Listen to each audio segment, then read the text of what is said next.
What made me instantly realize my friend is not a real friend? So this happened about 2 years ago, and honestly, I'm still processing it. You know how sometimes you think you know someone, and then one moment just completely shatters that illusion? Yeah, that's exactly what happened to me. I had this friend, let's call her Sarah, who I'd known since college. We'd been close for about 6 years, went through breakups together, celebrated promotions, the whole 9 yards. Or at least I thought we had. The breaking point came during what was supposed to be the worst week of my life. My dad had been in the hospital for 3 days after a heart attack. I was basically living at the hospital, surviving on vending machine coffee and pure anxiety. Sarah knew all of this because I'd been texting her updates constantly. On day 4, I desperately needed a break. I hadn't showered, hadn't eaten a real meal, and my mom was falling apart. I texted Sarah asking if she could maybe bring me some food, or just sit with me for an hour. Nothing crazy, just be there. Her response? Sorry, can't today. Super busy with work stuff. But hey, speaking of which, I'm having a party this weekend. You should totally come if your dad's better by then.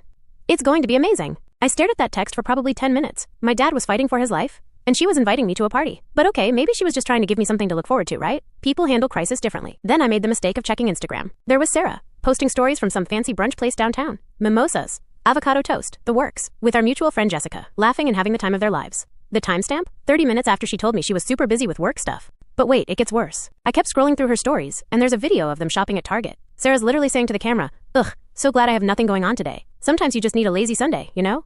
Nothing going on. Nothing going on." My hands were shaking. 6 years of friendship, and when I needed her most, she couldn't even be honest about why she wouldn't help. She had to lie, and then publicly document her lie. I took a screenshot of her story and sent it to her with just a question mark. No angry message. No drama, just a question mark. She left me on rid. For 3 days, while my dad was still in the ICU, Sarah ghosted me completely. When she finally responded, it was this long paragraph about how I was being dramatic, and friendship shouldn't be transactional, and how she didn't owe me anything just because I was going through stuff. That's when it hit me like a truck. She was right about one thing. Friendships shouldn't be transactional, but they also shouldn't be one-sided for 6 freaking years. I started thinking back to all our close moments. Every celebration of hers I'd attended, every crisis of hers I'd helped with, every time I dropped everything to be there, and I realized something terrifying.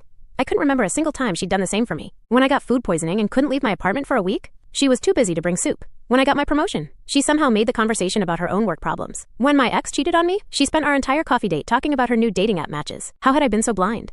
The worst part wasn't even her selfishness. It was the lying. If she had just said, "Hey, I'm not good with hospital stuff, but I'm thinking of you," I could have respected that. Instead, she lied, flaunted her lie on social media, and then tried to gaslight me into thinking I was the problem. My dad recovered, thankfully. And during those long hospital days, I learned who my real friends were. Jessica actually reached out when she saw Sarah's posts and realized what was happening. She brought me dinner and sat with me without me even asking. I never confronted Sarah again. I just quietly removed her from my life. No dramatic goodbye. No explanation. She never even noticed. The silver lining? Learning this lesson at 25 instead of 35 saved me a decade of wasted energy. Real friends show up when it matters, and they don't lie about why they can't.